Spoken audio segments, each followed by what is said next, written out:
सहना भवतु सहनौ भुनक्तु सह वीर्यं करवावहै तेजस्विनावधीतमस्तु मा विद्विषावहै। ॐ शान्ति शान्ति शान्तिः। ॐ पूर्णमदः पूर्णमिदं पूर्णात् पूर्णमुदच्यते पूर्णस्य पूर्णमादाय पूर्णमेवावशिष्यते। ॐ शान्ति शान्ति शान्तिः।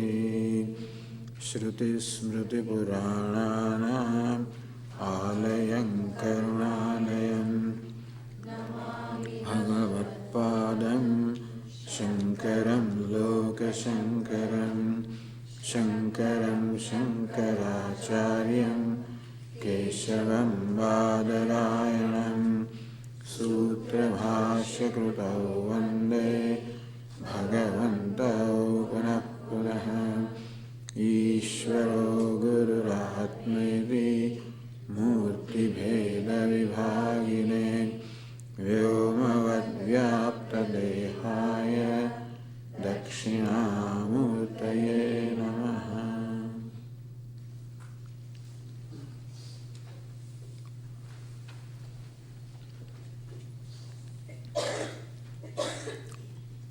Yesterday evening, in conclusion, we were discussing how it is important that our life becomes a process of self-growth, that we grow in the process of living. Otherwise, we remain dependent. If emotionally we have not grown, then we remain independent. Always seeking attention, seeking approval, seeking encouragement. Everybody needs that in one degree or the other. As I said, only Sthita Prajna does not need anything. So everybody does need it in one measure or the other, but we have to grow so that we get that approval from our own self progressively, and we become less and less dependent upon the world. Usually, closer the people are, more dependent we are on them, and very often we become a big burden to people around us. Always seeking attention, always seeking encouragement. Some people always say, Swamiji, please bless us. All the time bless us, so that I get a good job, now I get a good promotion, now I should get a good wife, now we should get a child, now we should get all the time begging, and I mean, it's all right, it's understandable, but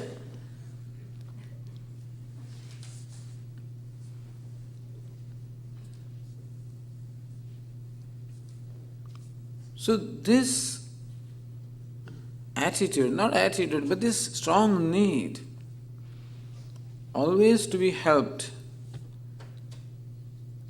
always to be protected, we have to slowly grow out of that. This is what makes us attached. Whenever there is a source of comfort, we become attached because it becomes very important to us. To feel comfortable is important. I am not able to feel comfortable by myself as I am. If someone or something makes me feel comfortable, then I like it. Basically, what I love is the pleased self. What everyone loves is the pleased self. I want to be pleased with myself. I want to be comfortable with myself. I'm happy when I'm comfortable with myself. I'm unhappy when I'm not comfortable with myself. This is a simple thing.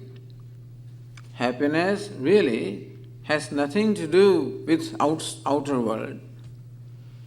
It has nothing to do with what I have, with who is around me.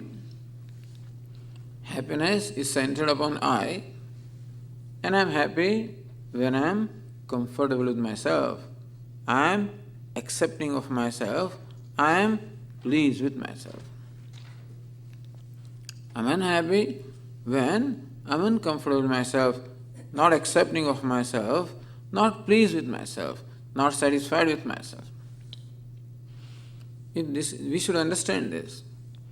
Then we will know that even though happiness seems to be coming from outside, it looks as though some objects make me happy, some people make me happy, some situations make me happy, some pleasurable things make me happy. But what they do is to create in me a comfort with myself, create in me a sense of self-acceptance, create in me a comfort with myself. That is why we like some people, because they are so kind to us, so nice to us, so appreciative of us. We like them because they make us feel good about ourselves. Everyone likes to be praised, everyone likes to be respected, because only when I am praised, only when I am respected, that I feel good about myself. Primarily because I do not praise myself, because I do not accept myself. As I said yesterday, the reason is that I have an expectation of myself, I am demanding of myself, and more often than not, I am not able to measure up to my own expectation of myself. However great I may be, however, in whatever great terms the world thinks of me, but I may not necessarily think of me as the world thinks. I still may suffer from a self-non-acceptance, and there were a need for being accepted by the world. More that need is, more dependent we are, more demanding we are. Sometimes our demand is expressed clearly in terms of what other people should do, and sometimes the demand may not be expressed clearly, it may be in our mind. But whenever we get hurt, we should know that there was some demand involved. Whenever we feel hurt by somebody's behavior, by somebody doing something or not doing something, whenever I feel hurt, I should know that some demand was involved. But there was some demand from me which was not fulfilled, and I was hurt. So let us understand ourselves how my mind is a demanding mind. Let us understand what our demands are, what it is that the mind wants all the time, how it always wants attention, how it always wants encouragement, how it wants appreciation, it wants respect. That's all that counts, nothing else counts. A person may give me everything but not respect, all that doesn't matter to me. You can give me something very precious disrespectfully, perhaps that thing may not have any effect, may not have any value. In Ramcharitmanas, Tulsidasi describes that Lord Rama would give a lot of charity to people. He would invite Brahmins and give them whatever they wanted. But first he would give them respect. Invite them, welcome them, give them proper seat, offer the worship, and then offer charity.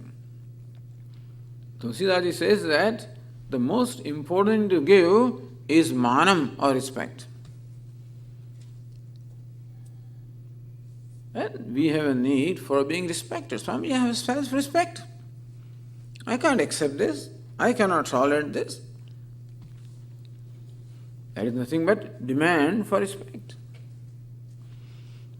So it would be very helpful for us to understand how these expectations from others come on account of not accepting myself, not being happy with myself.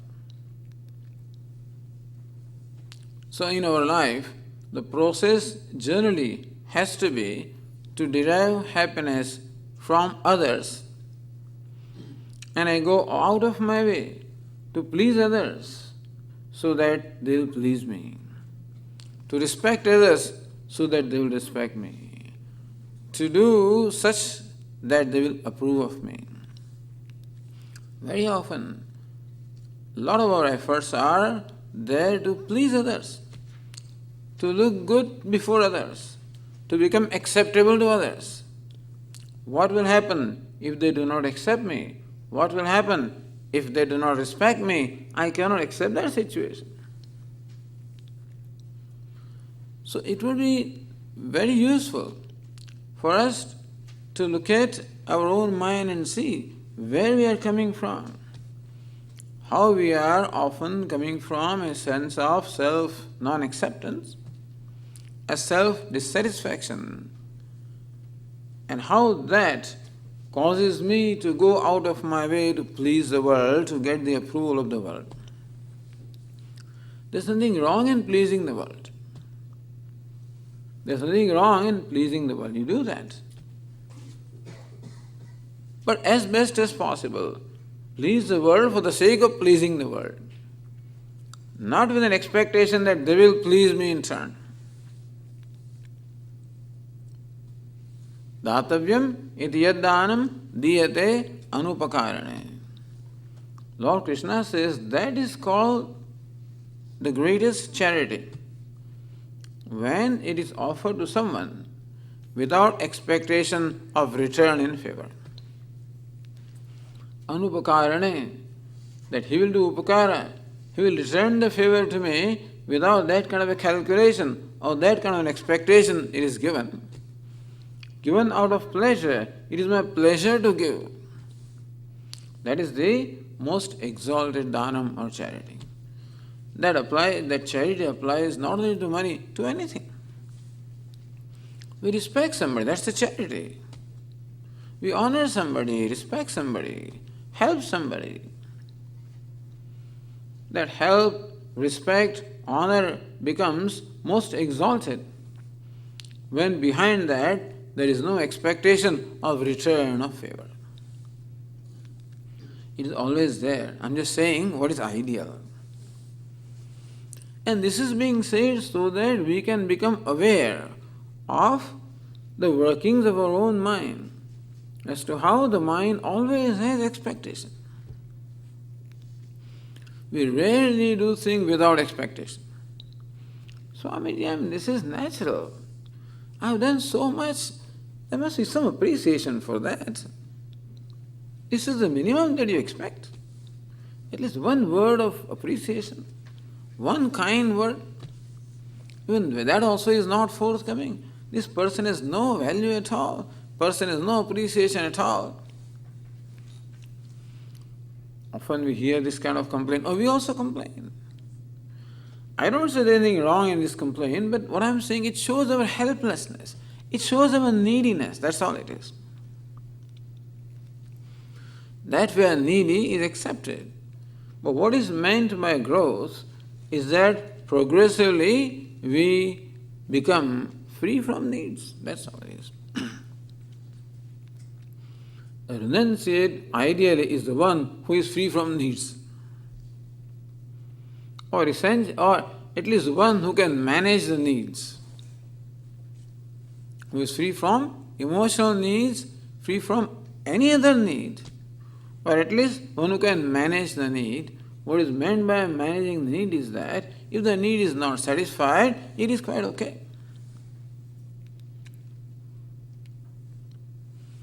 So this is necessary that we have to grow. We have to discover that satisfaction from our own self. And if we do not grow, at any age we remain the same thing. Like our Swamiji would say, this 70-year-old man comes to me and says, Swamiji, everything is fine, but I'm very sad because my children, they don't care for me. Why they don't care? Both the children are away, they are abroad. How do you say they don't care for you? They don't write to me. So this person, as I said, it's one thing to have love for children. It's another thing to demand that just because I love children, they should also love me. Maybe Swamiji, maybe they love you. How do you say? No, they don't write me letter. Maybe they don't have time. Sometimes there is nothing to write. Sometimes you start writing, there is nothing to write also. What to write? I don't know, people every day, he doesn't call me, but what's the use of calling? The only conversation, how are you and how are you, that's all. I always wonder how people talk for hours and hours together on telephone. What do they have to say? I don't know. Swami, I call my home every day. I talk to my mother 2.5 hours every day. This girl just got married and came to US, and now they have this web cam, whatever it is, and so you can see and talk, and it's very inexpensive also. What do you do to talk?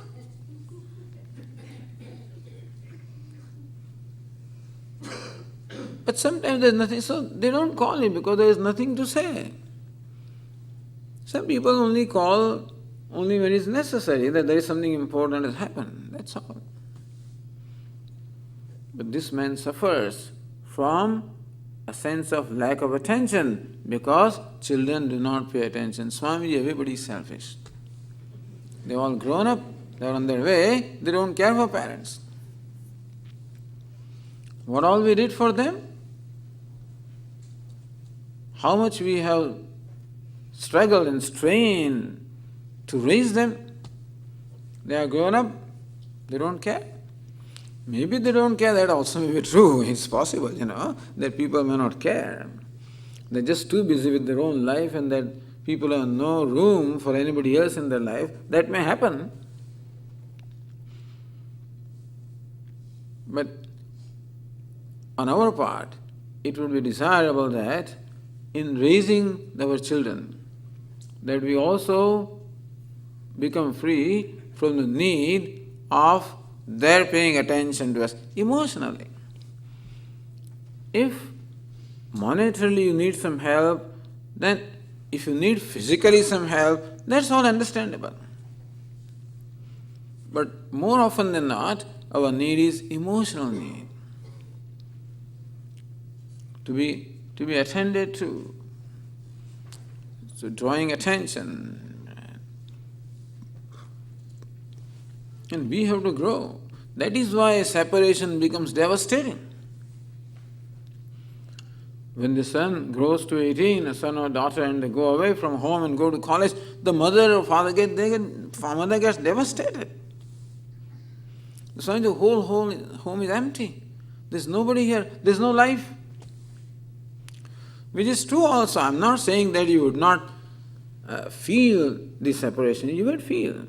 But being devastated, totally moodless, sad, depressed, no, that is too much of dependence. Which means that the relationship was one-sided. I was all the time receiving the love from my son, comfort from my son. Moment he walks away, there is nobody to comfort me now, and I am not capable of comforting myself, and so one gets devastated. When death happens, one gets devastated. What we are saying is the relationship of dependence. If in every relationship, ideally, that there is a relationship of giving, offering, in that case, I will not be devastated when there is a severance of the relationship or there is a separation.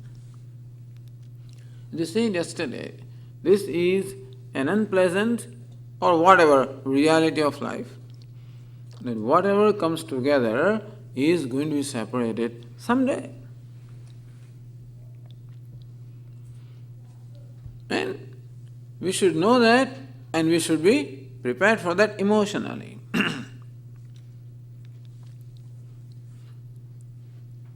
And therefore, what is prescribed for that?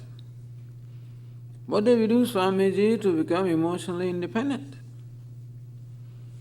Our Swamiji's formula: from a consumer, turn to a contributor. From a consumer, turn to a contributor. From a grabber, become a giver. Or from a demander, so from a demander, become a giver.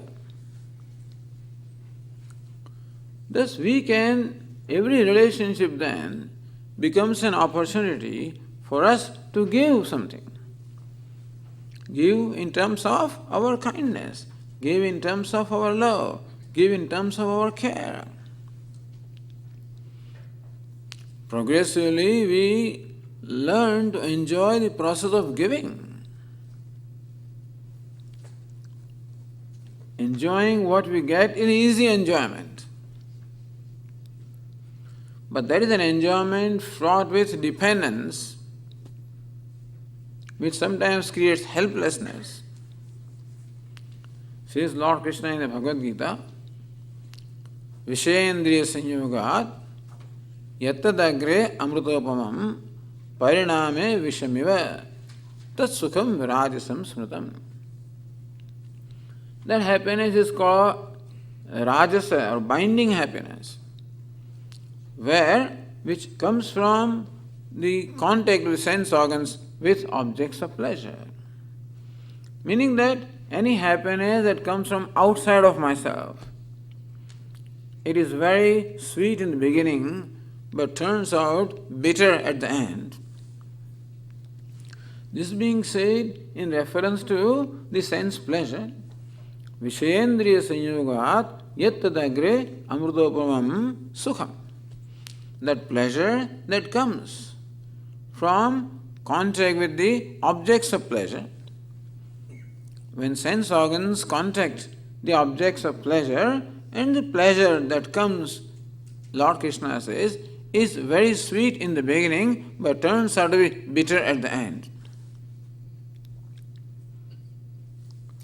Because it only increases my dependence.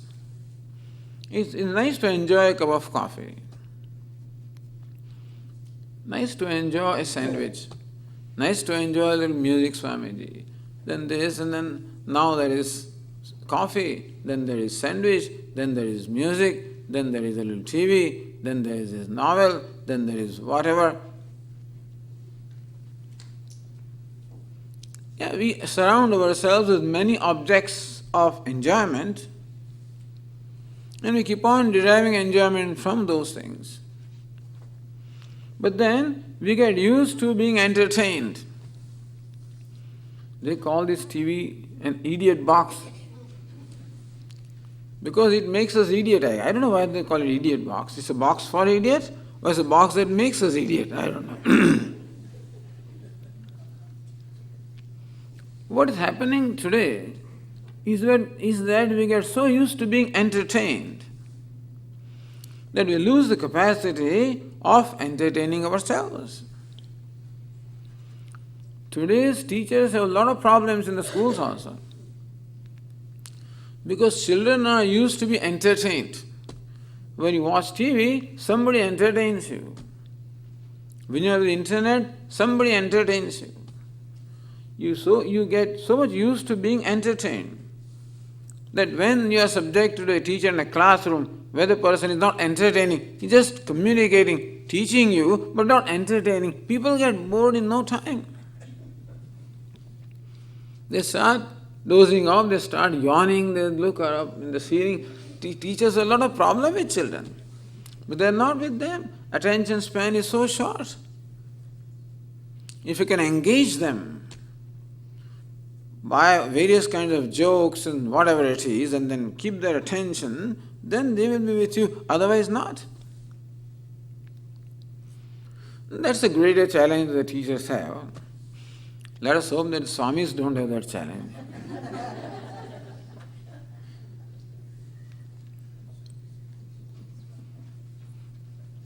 But in life also, more we thus become used to being entertained, more dependent we become, and more incapable we become of entertaining ourselves. We become addicted to things. Cup of coffee is good. 6:30 in the morning, some 8:30 another cup of coffee, 10:30 a third cup of coffee, 3:30 another one, 6:30 another one, 9:30, right? I don't know, people are able to drink coffee and go to sleep also, because if I drink coffee even at 4 o'clock in the afternoon, I cannot sleep at night, Swami, I get good sleep after tea. And he may not get sleep without tea also. So I cannot get sleep unless I have a cup of tea. I cannot get sleep unless I am reading a book. I cannot get sleep unless I am listening to music. I cannot get sleep unless I am listening to tape. Something has to happen, then alone I can sleep.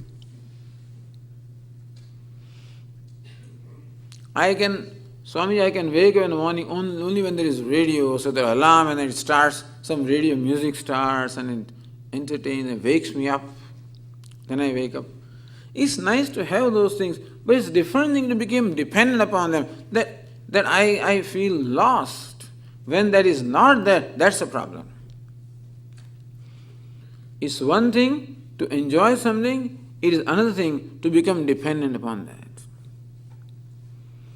As the Swami would give the example of this child who is told by the mother not to play marbles anymore because the examination is coming, no more going to the street, stay home, study.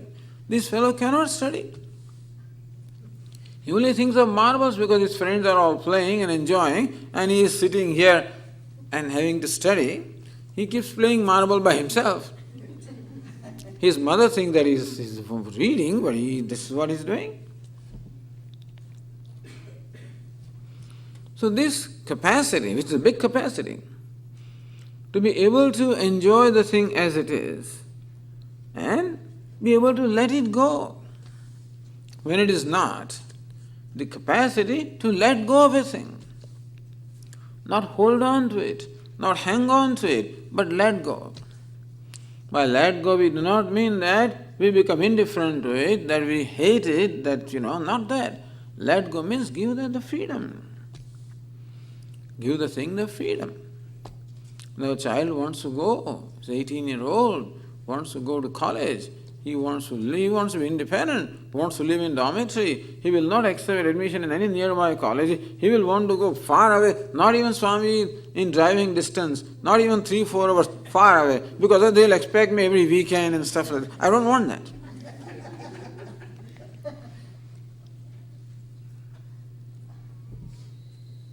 By let go, I mean that give them freedom.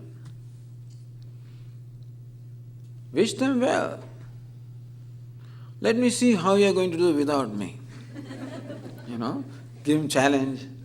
Internally wish him, internally wish that he should feel miserable without me. Then he will learn the lesson. Not that. Giving freedom, let it go, let him go. Give him the freedom. With love, let him go doesn't mean that, as I said, discard him. Out of sight, out of mind, that's not what we mean. Let him go willingly and lovingly. Give them the freedom to grow, to have their own space. So this capacity to let go is not easy, but this is what we have to cultivate. This story you must have heard, the story of this Mahatma, this great saint and a king. This is a king who is very prosperous, very powerful, very well regarded by his citizens, and always desirous of learning, growing. So whenever any saints would come, he would always visit them, bring them to the palace or the court and want to learn from them. He was not quite satisfied for so many years. He was searching for some guru who can really make him enlightened. And he was told that, "O king, a great saint has arrived and is camping at the outskirts of the city. Surely people thought that he is a great saint. He'll be able to satisfy you." The king goes there, prostrates before the saint, says, "Well, what can I do for you?" Says, "Sir, teach me, give me upadesha." Then the saint says, "Well, there is one condition. For 1 year, I'll be with you in your palace. But for 1 year, I will do whatever I want to do, no question asked. Moment you question anything, I'll walk out." King says, "No problem. You have the freedom. Do what you like to do." The saint comes to the palace, says, "From now on, I'll be the king." King says, in his mind, he says, "What?" He says, "I'll be the king." King says, "Okay, because I promised." And says, "I want to learn." Okay. Then this saint became the king. He started wearing the same royal clothes, enjoying the same royal pleasures, everything, all kind of indulgence. The king was aghast, "What is happening here?" Except for one thing.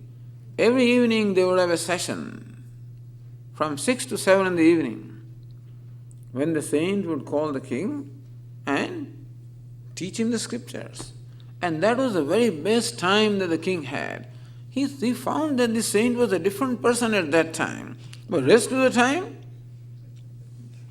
he wanted the same kind of pleasure, same indulgences. And king's advisors told him, "Sir, this is a wrong person you have brought here, throw him out." King says, No.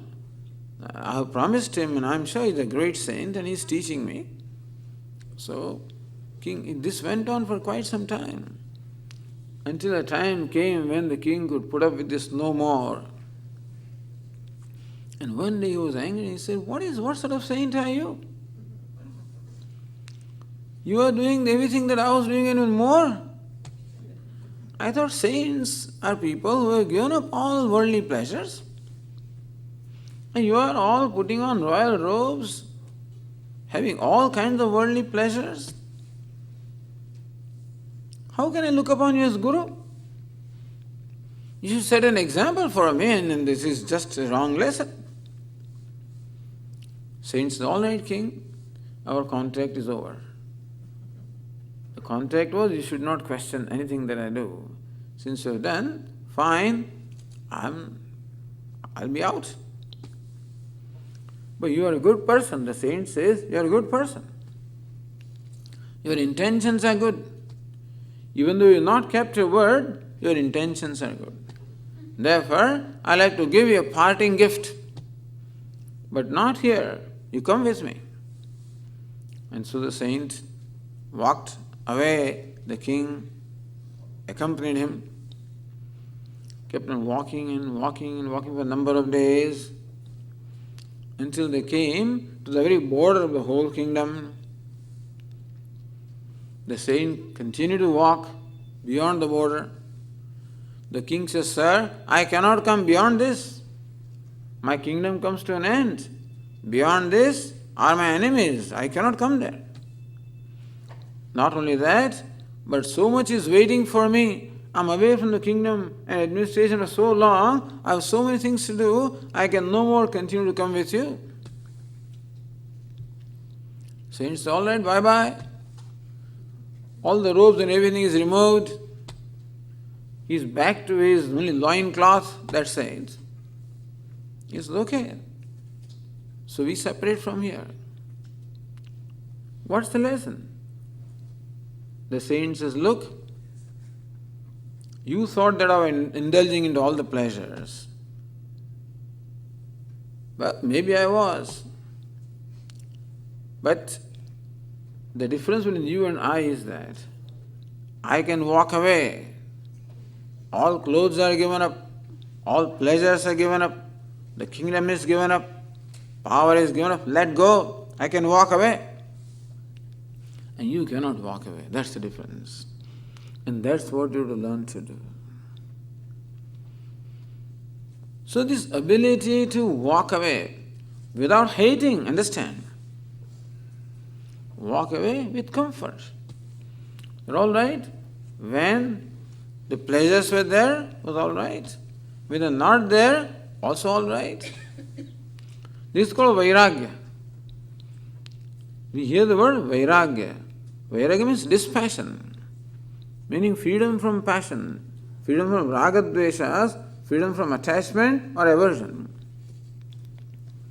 Which means that when the saint was enjoying those pleasures, there was no attachment, and when he is giving the pleasures, no aversion. Usually when we give up things, it is not gracefully that we do. When we have to give up things, it's not gracefully that we do, with a lot of aversion or hatred or anger that we give up because we are forced to give up things. Either things go away from us or we are forced to give them up. Because while we have them, we are so attached to them. Sage Bhartavahari says that why wait for a day when all the objects and pleasures will leave you? Why don't you give them up right away? You give them up. Why wait for them to leave you? Because then you will be miserable. So whatever has come to you will leave you someday. Even if they do not leave you, you have to leave them. That is going to happen. And that departure is so painful. The death becomes so painful emotionally. The physical pain is understandable, but the emotional pain of having to give up everything. All my children, my family, my spouse, my home, everything has to go. Meaning I have to leave everything. That be so difficult. This capacity to let go is possible only when our relationships are free of attachment. Ishavasya Upanishad says, Tena tyaktena bhunjithaha. May you enjoy things. Tyaktena, with tyaga, with renunciation, with detachment. Detachment should not be understood as unemotionalness or insensitivity. Often we are detached, but we are insensitive. We are indifferent. We could not care less. There is no detachment. That I could not care less. If you want to go, okay, I couldn't care less. No, that is not letting go. So it's not indifference, it is not callousness, it is not insensitivity. It is maturity. So this difference has to be understood. Otherwise, it's quite possible that the vairagya or detachment may be equated to indifference or insensitivity or callousness or whatever, or aversion. So what we have to grow in our life is in our vairagya, in our detachment, in our freedom from raga and dvesha, freedom from attachment and aversion, freedom from dependence. Enjoy everything without being dependent upon them. As I say, you drink coffee, let not coffee drink you. When you say coffee drinks me, when I cannot do without coffee, then it is coffee that is drinking me. In the beginning, This person smokes, enjoys smoking, the rings are coming out, and whatever that nicotine does to their head, whatever it does, I don't know. Must do something. Enjoy. Soon enough, we become addicted to that, and then it is no more an enjoyment, it's a bondage. Thus, in our life, as we go along, we become addicted to things. We don't even realize that. As our Swamiji says, what is called progress? Converting luxuries into necessities. What is luxury to begin with, in course of time, becomes a necessity. Now it's so difficult to do without air conditioning. Though what was air conditioning, I didn't know several years ago. I remember, now when I go back to India, when I see people walking in the sun, in the heat, I can't imagine how do they do that. In 110 degrees heat, how do they do? I myself was doing it a number of years ago. But now I cannot even go out in the sun. I become so delicate. There was a time when I was just running around bare feet. I used to run to school and my elder sister would scream back at me, "Come on, wear your chappals, wear your shoes." Just go away like that. And now I can't even walk barefoot. I tried the other day. Because the footwear that I was wearing was uncomfortable, therefore, I tried to walk barefoot on the pavement. It was an asphalt pavement, very smooth. I started walking. A few steps I took, I realized that the asphalt pavement was so rough and hurting my feet. My feet have become so delicate. And so, what was luxury? Those days you wear shoes on Diwali or something like that, that's all it is.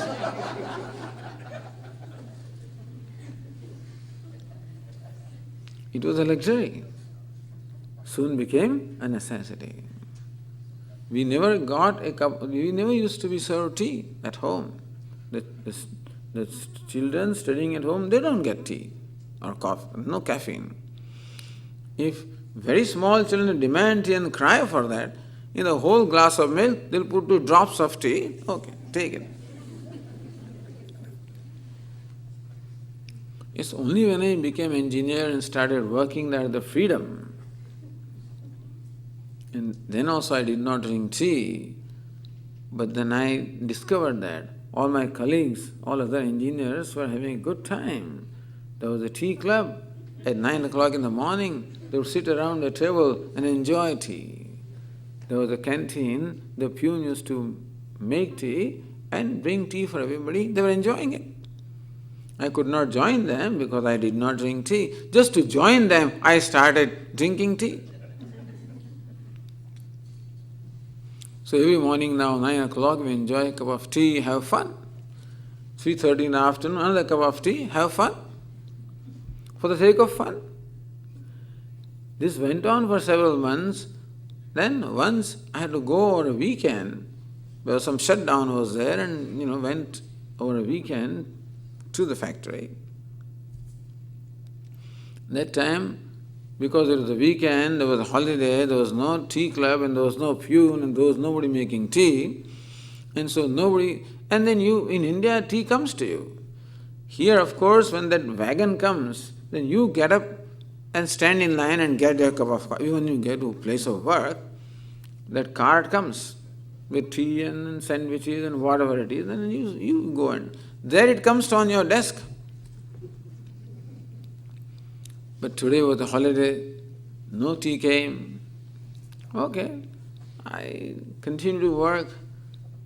About 9:30, 9:45, I felt uncomfortable.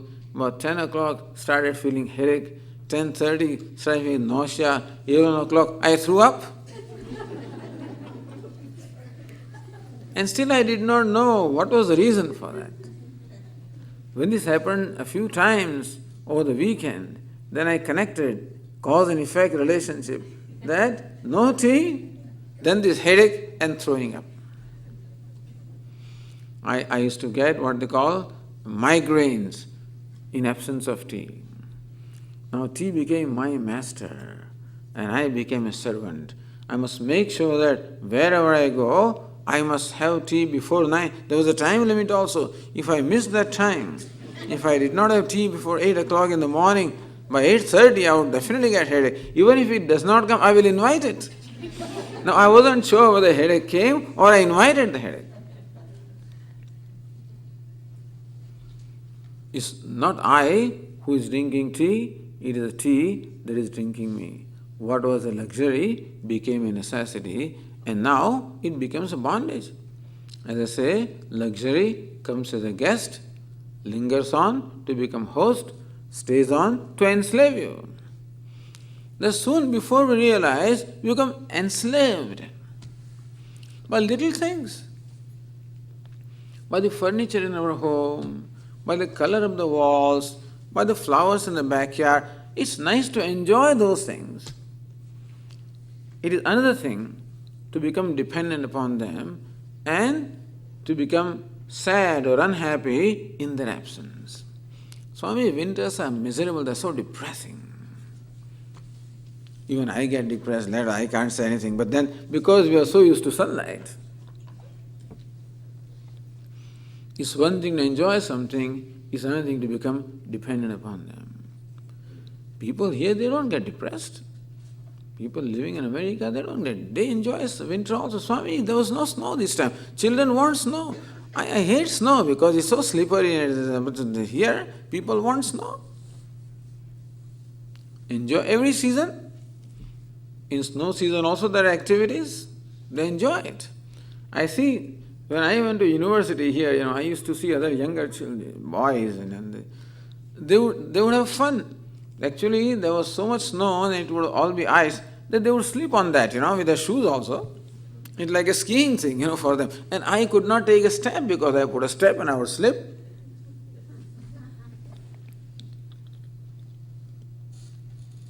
That I need only a certain environment to entertain, in other environment I become depressed. That for my comfort and happiness, the world only should organize itself in a certain way. If it does not organize, then I become unhappy. Is this acceptable? This is called slavery, is it not so? Mahatma Gandhi said that India is slave not because the British have enslaved them, because they are slaves in their own mind. So you work for years together to make people free from the inner slavery. If you remain slaves within, then even if the outer masters go away, we will remain slave of other masters. This color of the skin will change, nothing else will change. That's what he said. And that's what we found also. This becoming free progressively, this is how, meaning that living life must be progressively discovering inner freedom. And that requires us to grow within ourselves, to grow in our emotional maturity, to discover that peace and happiness from our own self. And that happens when we have this attitude of being a contributor rather than a consumer. Every relationship gives us an opportunity to contribute. And when we use the word contribution, it is not to be interpreted as contributing money or something. It is contributing myself. It is called self-offering. Yajna. Call it self-sacrifice or better, self-offering. Thus, Vedanta teaches, in order to become free from sadness, the fundamental solution is self-growth. There is no other solution.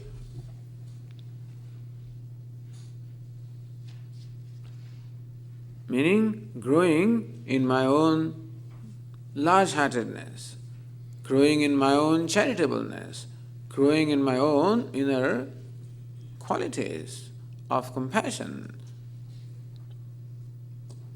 This compassion, may it become a value.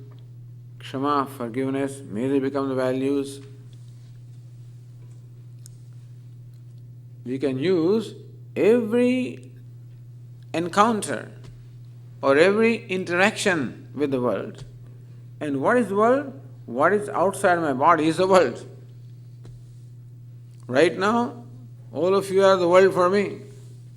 When I'm in my room, the room is the world for me. If somebody is there to see me, that is the world for me.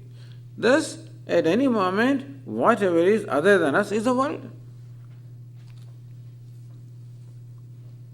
And in every interaction, if our attitude is one of being a contributor, one of being a giver, then that is what is conducive to our inner growth. As our Swamiji says, when anybody comes to me, the first thought that comes in my mind is, how can I help this person? When anybody comes to me, the first thought that comes to me in my mind is, what can I grab from this person?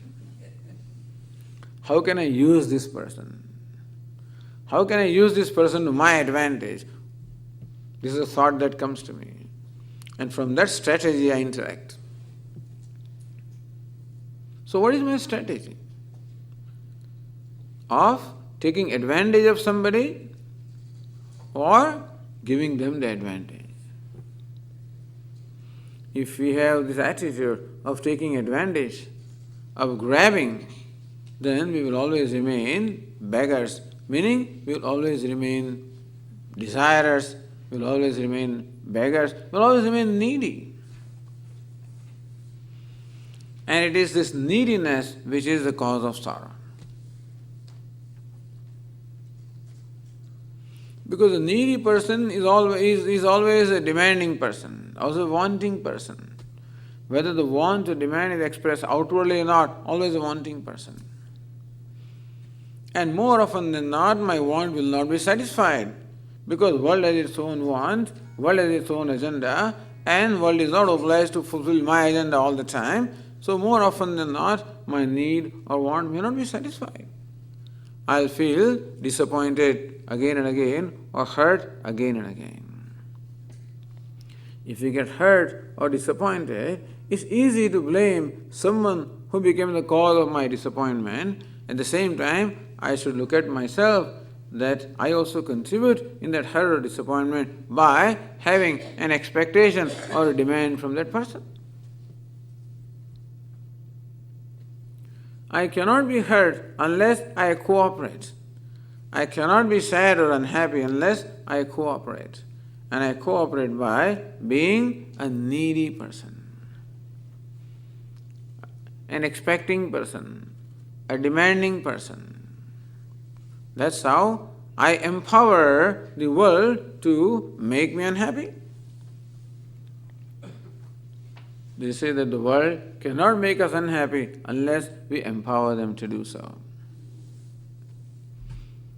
You take a picture from a camera, every outside scene creates an impression on the film.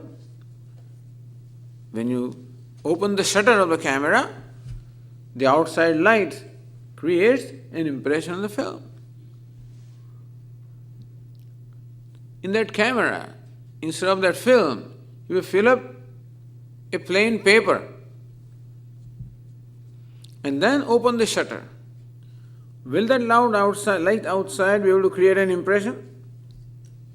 Open shutter any number of times. Whenever your camera, people in India, please take my picture, please take my picture. All right, have a paper inside, take as many pictures as you want. Nothing will happen. When can impression be created? When would the outside world be able to create an impression? When the photographic film cooperates, because there is a chemical layer on that which is photosensitive, and that is why the impression is created. On the other hand, if you have just a plain piece of paper, then the paper does not cooperate. Doesn't matter how the outside world is, how many times you open your shutter, nothing happens. So also, every time we interact with the world, it is opening a shutter. When the stimuli from outside come to our mind, if our mind is coated with this neediness, with attachment and aversions, then every interaction is able to create an impression of elation or depression. If things go my way, I am elated. If things do not go my way, I am disappointed or dejected. Thus we find that every interaction creates some impression on us, and elation is less often than dejection. Because things not going my way, the possibility of things not going my way is much more than things going my way. If there's a 50-50 thing, then also is okay. Once I am disappointed, I know next time I am going to be appointed. That's okay. But there's no such guarantee. And unfortunately what happens is that even if the world wants to make me happy, by doing what I want, more my wants are satisfied, more wanting I become, meaning that formerly 1 cup of tea was enough, then I needed 2 cups of tea, then soon I need 3 cups of tea. Poor tea also now is no more capable of satisfying me unless its quantity increases. What I am saying is that if I remain a needy person, then the nature of the need is such that more the need is satisfied, more demanding it becomes, and a time comes when it is impossible for the world to fulfill my need. However sincere they may be, they cannot help me, meaning they cannot please me. I need more and more attention. I need more and more comforting. And then people ultimately get tired or exhausted. Swamiji, look at my mother. She talks to me and talks to me and talks to me and talks to me, and then for 20 minutes, 30 minutes, how long distance? How long? Not only talks to me, but keeps on telling me what I did not do. How long can you hear this? Formerly 5 minutes was enough, then 10 minutes, 15 minutes, 20. That's what it is. Our needs are boundless. And therefore, more the world will satisfy our needs, more demanding will become. That is called binding. If the needs remain the same, then the world knows what this person needs. The world is trying to help me. And even God is trying to help me, world also is trying to help me. But what happens is, I make it impossible for them to help me by becoming more and more demanding. Like when Anjana Hanuman, when he was jumping across the ocean, the devatas, the gods, wanted to test him. How sincere he is. You see, the reason why Hanuman crossed the ocean is to look for Sita. And he was single-pointed in his aim. So the gods wanted to test him, how sincere he is, or how intelligent he is, how smart he is.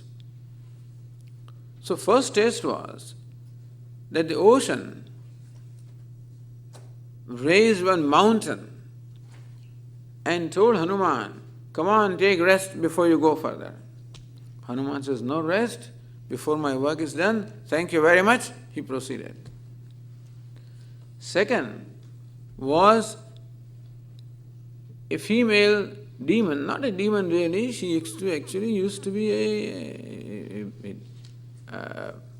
a goddess, and then by curse she had become this. So that's the next one. She says that, hey Anjana, hey Hanuman, you are my food, I want to eat you up. Hanuman says, Mother, surely you can eat me up, but right now I am on a mission, let me finish my mission, I'll come back and then I'll become your food, no problem. She says, no, right now I want to eat you.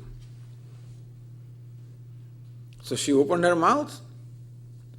Hanuman became bigger than that. She opened mouth further.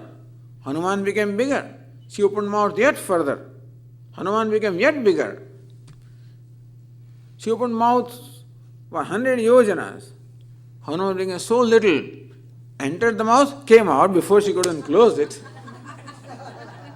Said, okay, Ma, you wanted to eat me, you've done it. Now let me go. Surely. But what I am saying is that more the world opens the mouth, bigger I become. Ultimately at times they cannot fulfill my desire. This is how it is. My mouth becomes bigger and bigger and bigger. More they give me, more demanding I become. We should see all of this. Nothing is to be done. This is to be understood. First, moment you understand that, they say half the battle is won.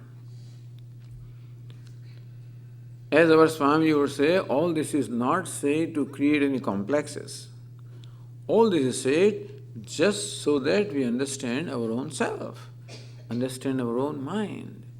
And understanding all this mechanism is knowledge is empowerment.